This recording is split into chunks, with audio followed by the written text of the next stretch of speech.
Le comentaba que Edito Ramírez, militar, el padre de quien es nuestro invitado hoy en el Estado Lavado del Diablo, Eddie Ramírez, escribió un libro, Memorias de un Inconforme. Yo observé en ese libro que ella, bueno, habiéndolo escrito y habiendo vivido la experiencia del 45, ya anticipaba algunas piedras u obstáculos recurrentes que impedían a la sociedad venezolana realmente generar una democracia sostenible, como creo que en efecto no consideró finalmente a la democracia que muere con la llegada de Chávez, ¿no?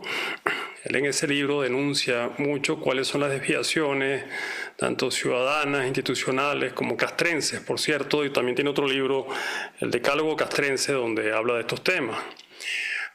Ahora tú, segunda generación, y habiendo visto lo que hemos vivido y narrado lo que me comentaste del 45 y del 52, ¿tú crees que hay en Venezuela algún riesgo de otro golpe de Estado por parte de un ala radical de Delcy que pueda procurar una intervención de Estados Unidos en un escenario que a su vez genere una junta de gobierno? Te pregunto.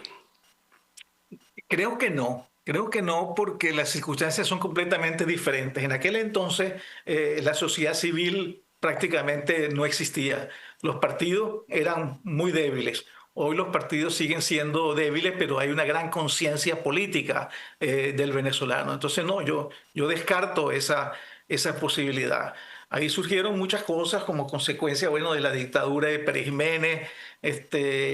Muchos errores se cometieron, entre ellos reconozco los errores que cometió mi padre, también que él tenía unas ideas a veces pues que no eran la realidad de lo que estaba sucediendo, y eso lo indujo a tomar algunas decisiones que no eran las correctas. Uno tiene que reconocer pues los más y los menos. Él era un hombre de buenas intenciones, de gestos, y de decir lo que pensaba, pero bueno, eso no siempre es lo procedente. No, no, yo creo que si salimos de esto como vamos a salir, esto se va a causar por un sistema mucho más estable, mucho más progresista, menos militarista, desde luego, que eso hay que desterrarlo, pero sí contando con el apoyo militar, desde luego. Pero muchas veces aquí se habla de que los militares deberían intervenir. Resulta que en la Constitución no dice nada que son los militares los que deben defender la Constitución. A título individual, sí, la Constitución contempla que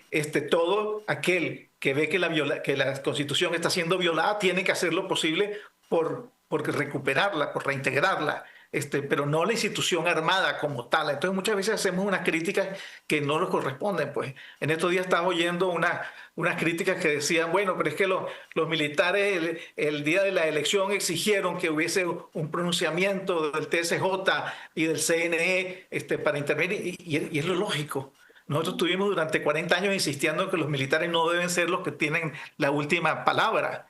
Entonces hay que tener mucho cuidado cómo se maneja esas cosas, y no alimentar ideas que no son lo mejores, ¿no? Pero no, yo estoy convencido que vamos a salir de esto, vamos a salir bien, y el país se va a enrumbar por el camino correcto. Yo estoy de acuerdo contigo. Yo creo que parte de lo que se ha visto con la entrada de Estados Unidos y esto que han llamado el tutelaje es que están enviando a los militares a los cuarteles, ¿no? Y están neutralizando realmente, digamos, una institución que debería, como bien dices tú, servir para defender los intereses de la soberanía y de la democracia, y que lo que se ha convertido en una ala política se convirtió tanto de Chávez como de Maduro. Pero quiero regresar contigo, a Eddie, ya que te veo optimista con la botella medio vacía, o medio llena, mejor dicho. Quiero regresar a ese aspecto propositivo. ¿Cómo ves tú la recuperación del país con la industria que tú conoces bien, que es PDVSA? ¿Cuál sería tu consejo, por ejemplo, para quien tenga la responsabilidad de reconducir el país a un cambio? ¿Qué le dirías con relación a la industria petrolera? Mira, yo no soy quien para dar recomendaciones de ese tipo, pero hay mucha gente capaz que lo ha estudiado, que tiene planes muy claros, y hay algo que sí es evidente. PDVSA, la antigua PDVSA, jamás volverá a hacer lo mismo. Es curioso que esta gente que siempre defendió el estatismo, resulta que lo que ha favorecido es la privatización. ¿Por qué? Porque PDVSA está en el suelo, porque el país no tiene suficientes recursos para ¿Estás de invertir. acuerdo con la privatización de PDVSA? 100%, es que no hay otra, no es asunto que me guste o no me guste. Fíjate, estando yo en PDVSA, participaba en las reuniones de junta directiva donde se aprobaban los planes, donde se aprobaban los resultados, y se discutía. Y muchos planes que eran positivos a mediano y largo plazo no pasaban. No pasaban, ¿por qué? Porque no había dinero. ¿Y por qué no había dinero? Porque el ejecutivo de turno, lógicamente, quería tener más ingresos fiscales y entonces restringía las posibilidades de que PDVSA pudiese desarrollar esos planes que a mediano y largo plazo eran muy positivos para el país. Entonces siempre PDVSA estaba un poco restringida a su crecimiento, a su desarrollo. Maxime Ron escribió un libro que siempre me gusta mencionarlo, es que dice que con el petróleo ni creció el petróleo, ni se disminuyó la pobreza, ni creció el país, ¿no? El petróleo estuvo siempre muy restringido. Hemos podido ser una gran potencia de verdad petrolera y no limitarnos a producir 3.500.000, 3.600.000 barriles por día. Entonces necesariamente tiene que ser a través de las empresas mixtas. Bueno, fíjate que en estos momentos, la producción, vamos a decir en términos redondos, está en 1 millón de barriles por día. En estos últimos 6 meses que tenemos el régimen con un tutor, apenas se ha aumentado, según algunos, 135.000 barriles por día adicionales, según otros, apenas unos 30.000 barriles por día, ¿no? Que no ha sido nada. Ahora, de la producción actual, el 66% lo producen las empresas mixtas, gran parte, Chevron y otras empresas como Chinovenza, varias empresas, hay como 6 o 7, donde está Eni, donde está Shell.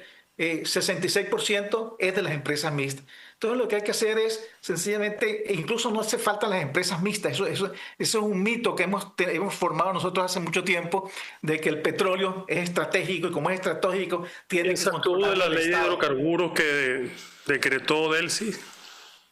Chucuta completamente, o sea, es mejor que el anterior, sí es mejor que el anterior, muy discrecional, completamente discrecional. Ahí por ejemplo, se puede rebajar el impuesto sobre la renta de 50, se puede rebajar la regalía, se puede rebajar de 30, pero todo depende del proyecto, todo depende de quién. De papá Estado, otra vez, de algún negocio con alguna compañía petrolera. Eso es extremadamente peligroso porque estamos volviendo entonces a años atrás donde las petroleras decidían qué es lo que había que hacer. Entonces, lo que Estos días cumplió 90 años la frase de Uslar. Hay que sembrar el petróleo. ¿Crees que sigue vigente? Completamente, en el sentido, pero no sembrar el petróleo por el Estado, sino por la riqueza que genera el sector privado. Eso es imprescindible. Si no, vamos a volver a las andadas. Vamos a volver a la andada. En un intercambio, no un intercambio, sino varios artículos que escribí, una serie de 3 capítulos hace un par de años, Eddie, lo recordarás, que lo titulé La antipolítica y los notables, ¿no?